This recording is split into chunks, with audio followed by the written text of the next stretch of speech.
முருங்கைப்பூ soup வைக்க ஆஞ்சிட்ருக்குமா இல்லை எவ்வளோ முருங்கைப்பூ இருக்குது பாருங்கள். ரெண்டாம் முருங்கைப்பூ ஆயும்போதுமா சூப்புக்குன்னு ஆயும்போது இந்த பூவை எடுக்கிறோம்ல, கூடவே இந்த தண்டையும் நம்ம சின்னதாக நறுக்கி போட்டோம். அதான் பாருங்கள், இதெல்லாம் பிஞ்சாக இருக்குது. முருங்கைப்பூவில் எல்லாமே சத்து தான். அதே பாருங்கள், இதெல்லாம் பிஞ்சாக இருக்குது பாருங்கள். இந்த காம்பெல்லாமே நம்ம சின்ன சின்னதாக நுணுக்கி போட்டுடலாம். ஏன் பெருசாக இதில் இந்த காம்பில் எவ்வளோ இருக்குது பாருங்கள். இதெல்லாம் நம்ம அப்படியே காம்பை கிள்ளி இதில் போட்டுடலாம் சூப்புக்கு. நெக்ஸ்ட்டு முருங்கை மரத்தில் எல்லாமே சத்துமா. முருங்கை வேர், முருங்கை பட்டை, முருங்கைக்காய், முருங்கைக்கீரை, முருங்கைப்பூ,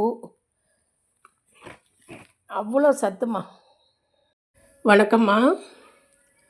இப்போ முருங்கைப்பூ, முருங்கை எல்லாம் சூப்பு வைக்கிறோம்.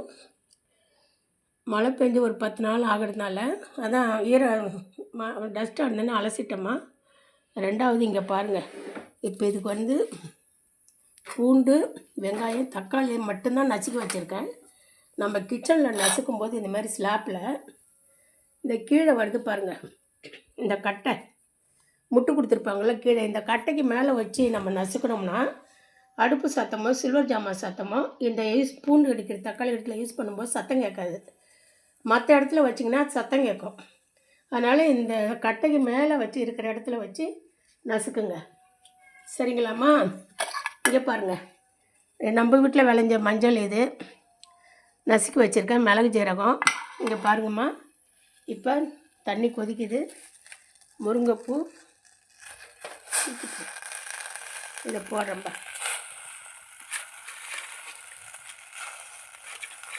இம்மிடியட்டாக நமக்கு வந்து கால்வலி கேட்குமா, இது உடனடி நிவாரணம் அப்படின்னா முருங்கைக்கீரை தான். அதில் இந்த உரலோடையே தூக்கி ஊற்றுறேன்டா. வெங்காயம், பூண்டு, தக்காளி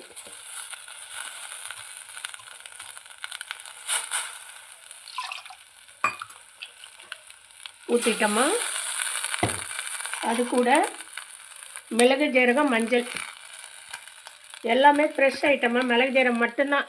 வெங்காயம் கூட நசுக்கிறதுல வந்து முளை வந்துருந்தாங்கம்மா, அதில் வந்து துளிர் வந்துருந்தாங்க. அப்போ அதை நான் அரிஞ்சு போடலை, அப்படியே முழுசாக போட்டு நசுக்கிட்டேன். உப்பு,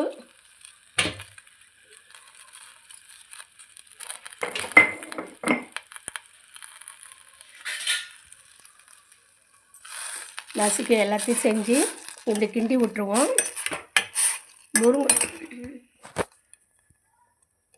முருங்கைப்பூவில் அவ்வளோ கால்சியம் இருக்குமா. முருங்கை இலையை விட முருங்கைப்பூவில் கால்சியம் அதிகம். இது இப்போ ஒரு 4 டம்ளர் தண்ணி ஊற்றிருக்கேன்னு வைங்கம்மா. இப்போ ஒரு 2 டம்ளராக சுருங்கணுமா, கொஞ்சம் தண்ணி சுண்டணும். உப்பெல்லாம் போட்டுட்டேன்.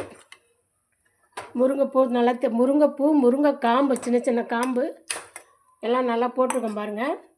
இதில் வந்து துளிர் வந்த வெங்காயம், நம்ம மாடியில் விளைஞ்ச மஞ்சள், இது எல்லாமே புதுசு, மருந்து இல்லாது இயற்கை முறையில் நேச்சுரலாக இருக்கிறது, சரிங்களா? இது சூப்புமா. தண்ணி நல்லா சுண்டிடுச்சு பாருங்கள். இது வரைக்கும் இருந்த தண்ணி நல்லா சுண்டிடுச்சு.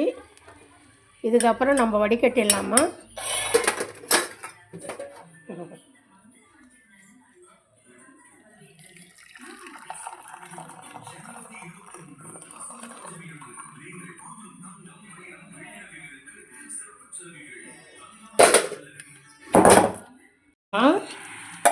இப்படி கரண்டி வச்சு இப்படி பாத்திரத்தில் அழுத்தணும். அப்போ தான் நல்லா இறங்குறாங்க பாருங்கள், தண்ணி வடிகிறாங்க பாருங்கள்.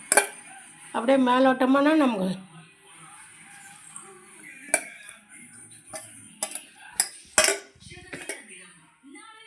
பாருங்கள் எவ்வளோ வராங்க பாருங்கள். இது கொஞ்சம்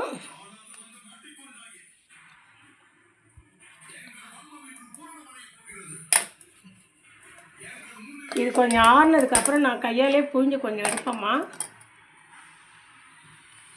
இந்த அளவுக்கு சூப்பு வந்திருக்கு பாருங்கள். 2 பேர் தான் நம்ம.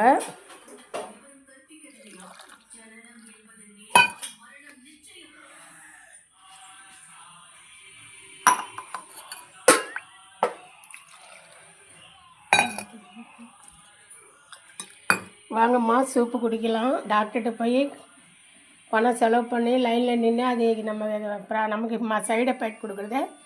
இந்த மாதிரி வீட்டில் எல்லா பண்ணாலும் கடையில் வாங்கி செய்யுங்க. செஞ்சு நீங்கள் பயன்பெற வாழ்த்துக்கள். இவ்வளோ நேரம் பொறுமையாக கேட்டதுக்கு ரொம்ப நன்றிம்மா.